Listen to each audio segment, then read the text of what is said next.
Bumili ako ng tinapay, 2 piso, ay di, 2 piraso, nagkakalaga ng 15 pesos, dalawa.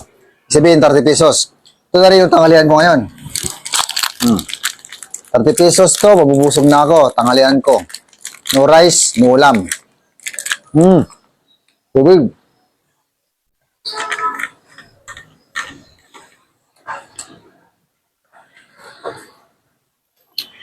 Malamig, sarap.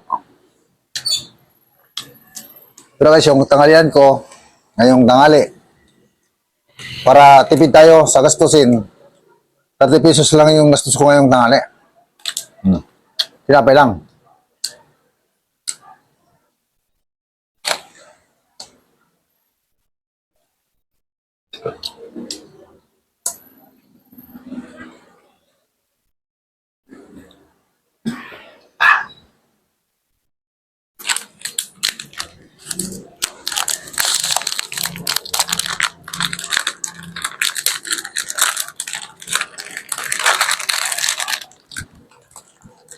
Kailangan natin magtipid kasi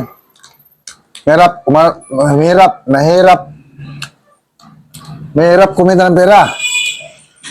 Oh.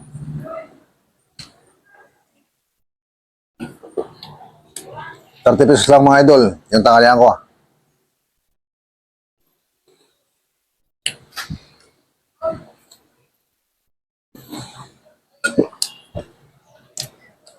Dala kong tinapay, tapos tubig, okay na to.